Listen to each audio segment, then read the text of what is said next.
Hi, so I'm going to teach you a little bit about the Unix operating system, which is used by colleges and universities and companies worldwide.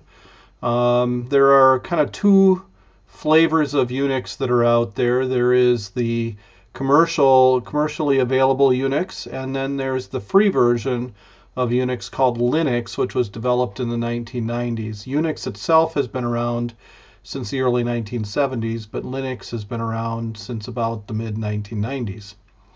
So operating systems provide us with two basic services: the means to run programs and to store files that are used by those programs. So the services that we get with an operating system typically revolve around managing these processes or these programs as they're running, and also give us the ability to store files within the operating system. So we're going to take a look at file storage and understand a little bit about how files are stored within the operating system. To do that, I'm going to bring up a terminal window. I clicked on it over here. If you're new to Linux, you may not find the terminal icon over here. If that's the case, you can go up to the search icon and type in terminal. And if you right click and drag that, you can actually bring that over and put it on your bar so that you have it for later use. And if you just click on it, it'll actually start up a terminal like the one that I have here. So when I open a terminal window, this is going to give me access to these commands that help us manage processes and the file system. And when I open the terminal window up, I'm going to be placed in a particular what's called a directory within the file system.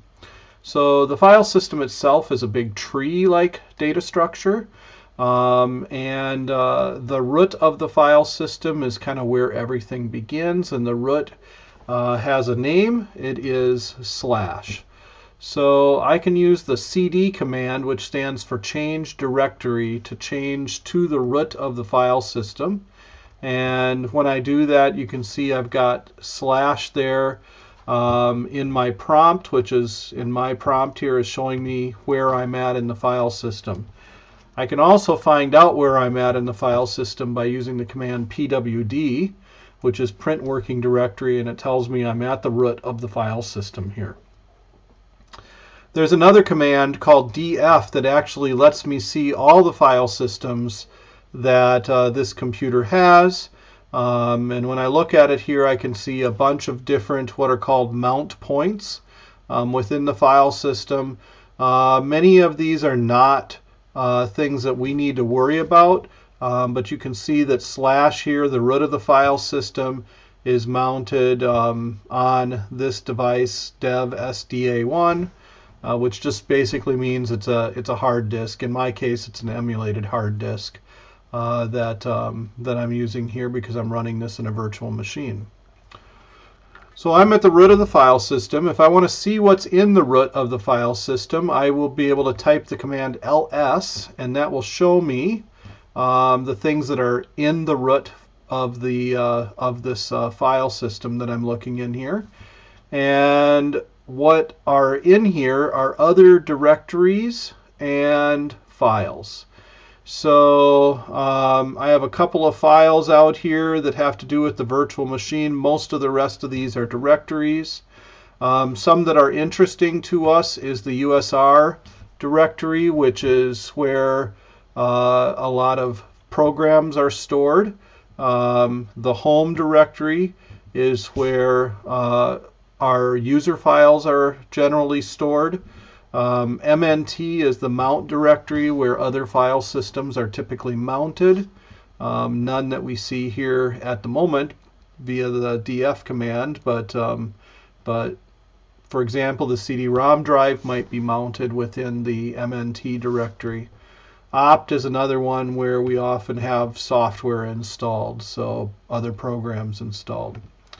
So I'm going to change directory into the home directory. So I can type CD and home. And when I do that, I'm using what's called a relative path, which means it's relative to where I currently am. So I'm in the root directory. I want to go into the home directory, so I can just say CD into home, because home is below root when I look at this as a tree. If I type ls here, I can see my home directory in there. And again, I could use a relative path to go into my home directory. Now, my home directory is where all of my files are stored. So you're going to see things like downloads. You should see that. If you've installed Dropbox, as I recommended, then you'll see a Dropbox directory. There may be various other directories that you might see in here. Probably going to have a pictures directory, for example. Some of these directories I created myself. Others were created for me when I created my user account. So that's one way for me to get from the root directory to my home directory. Another way, let's go back to the root directory. Another way for me to navigate around is to use what's called a relative path. So that is basically any path that does not start with a slash. So for example, I can type CD, and by default it will take me to my home directory. So that's kind of nice. Anytime I want to get back to my home directory from anywhere else in the system, I can just type CD and it takes me home. And again, pwd, print working directory, tells me where I'm at if I need to know. So the terminal window has associated with it a home directory. If I open up another terminal window and use that for a little bit here, so I could CD into the root directory here, but you can see this one remains in my home directory. So this one's the home directory and this one's the root directory. Every terminal has its own current working directory. Okay, so these directories that are on the system, again, we can reach from the root directory, any directory that I wanted to. So if I wanted to, for example, get to my home directory, get to my home downloads directory, I can say cd/home/leakentd/downloads. And that will work no matter where I'm at. I'll always end up in the downloads directory. So here I am in the downloads directory of my home directory. If I type CD to go home and execute that same cd/home/leakentd/downloads, I go right back to that downloads directory because I've provided what's called an absolute path name here. It starts with a slash. I can also do relative paths that will take me anywhere I need to in the system. So for example, if I wanted to get to the downloads directory from, say, the root directory, I could say cd tilde, which represents my home directory, /downloads, and that relative directory takes me relative to my home directory to a spot. So I'm in my downloads here now. If I want to back up a directory, so I can go back up the tree just by typing cd ... and that will take me up a directory. So there I'm back in the my home directory again. And if I type cd and dot, it takes me nowhere. So after doing that, I stay exactly where I'm at. So there are two directories that are relative to the current working directory, dot, which is the current working directory, and ... which is the directory one above it. So if I do, for example, an ls-l, I get to see some other information about these directories, and it has to do with what are called permissions and ownership of files.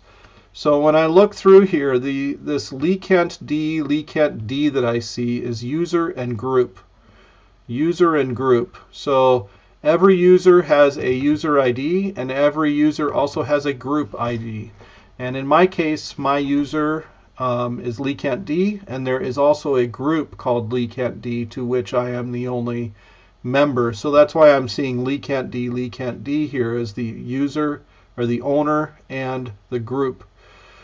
So these have this owner and group have some implications in terms of the permissions that we see over here on the left.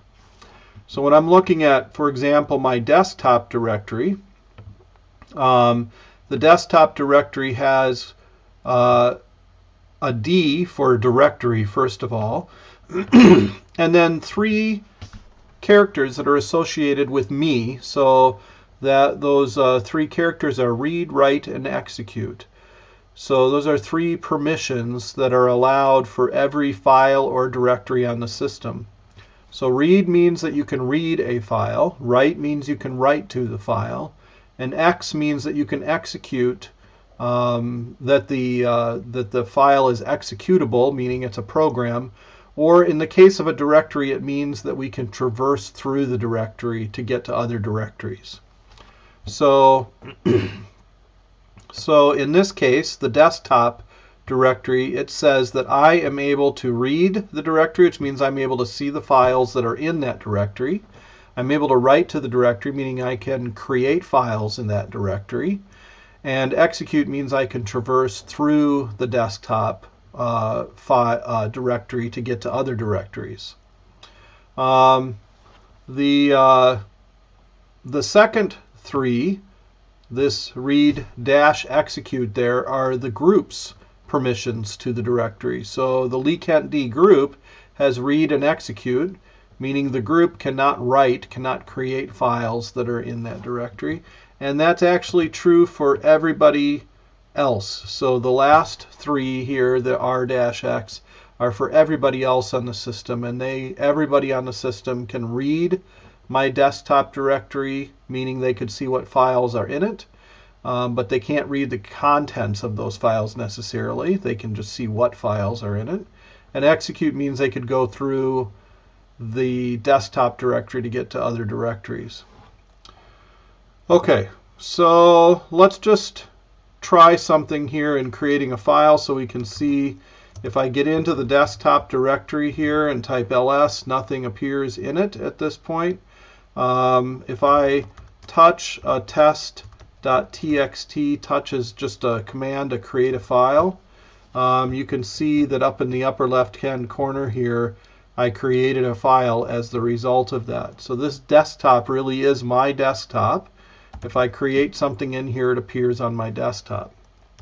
When I go to delete it, I can type rm to delete that file, test.txt, and it's gone. Now you've got to be careful with rm because it does not go to a trash can. It's deleted immediately and is not available anymore. So that's just creating a file and deleting a file. Let's go ahead and create the file again.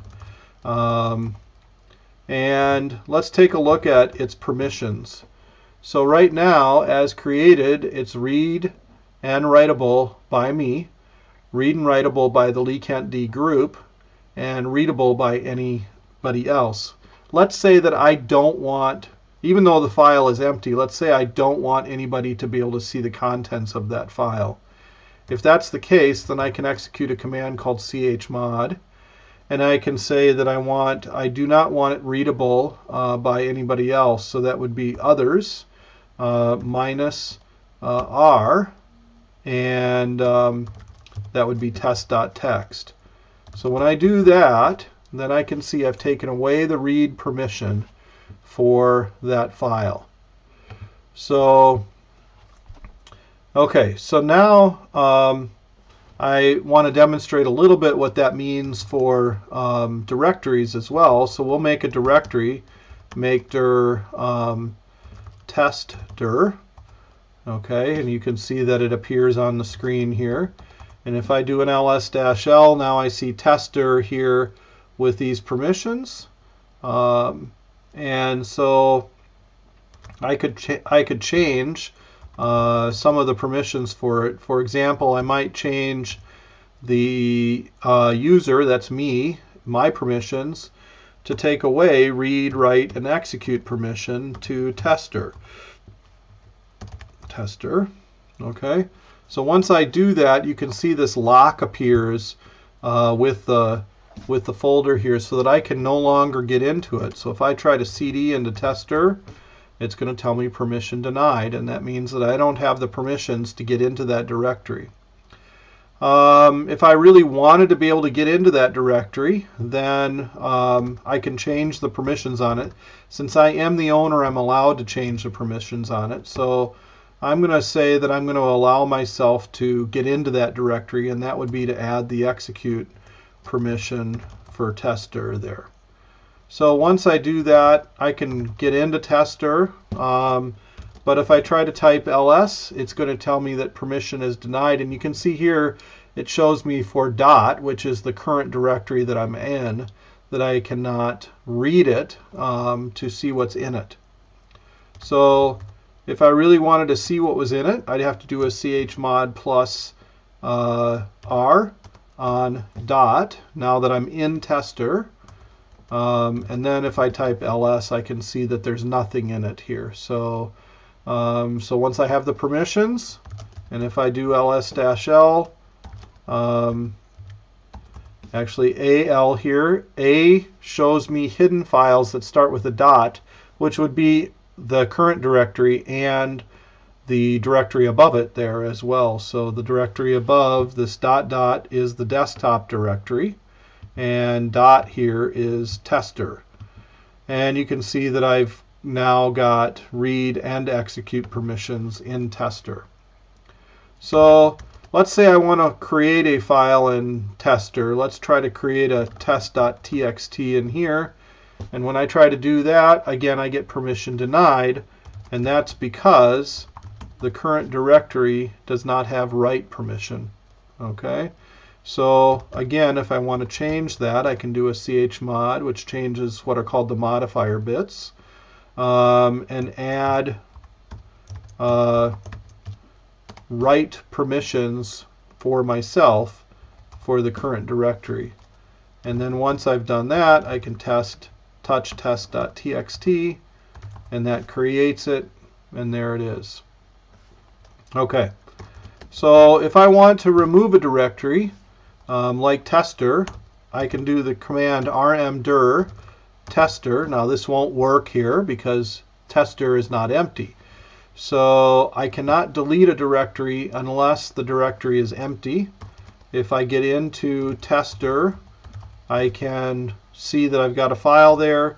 If I rm test.txt and then cd ... again, I can rmdir tester, and it'll go away, and you can see it disappeared off the desktop then there. And it's just rm if I want to delete test.txt, and that one goes away as well. So there are many more commands that you can do, but this gives you an idea a little bit of the file system that we have.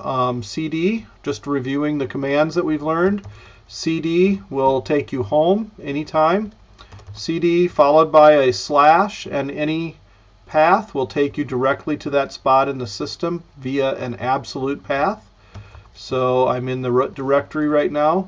If I type cd, I can also use a relative path. So for example, home doesn't start with a slash, so this is relative to where I'm currently at. I can cd into home and take a look around in there. And I can also use the tilde as relative to my home directory. So tilde/desktop will take me into my desktop and let me see what's going on there as well. pwd is the print working directory command that lets me see where I'm at. We also learned about touch, which lets me create a file. We learned about makedir, which lets me create a directory. We learned about the chmod command, which lets me take away permissions on files or directories. So once I do that, that file is all locked, so I can't do anything with it. I can also add permissions back in. Read, write, and execute test.txt. For the chmod command, there are 3 different modifiers that you can use. So chmod u is for the user, group is for the group, and o is for other. And there's actually a third one called a, which lets you modify all 3 of them at the same time. So if I wanted to take away read, write, and execute for everybody, I could just remove it that way. And if I wanted to add it back in for everybody, I would just put a plus there instead, and that would add it back in for everyone. rm deletes a file, and rmdir deletes a directory. And remember, the directory has to be empty before you can delete it. So that about sums it up. Brief introduction here to the file system within Unix and how we can navigate around in that file system and use a few commands to both create files and delete files within the file system.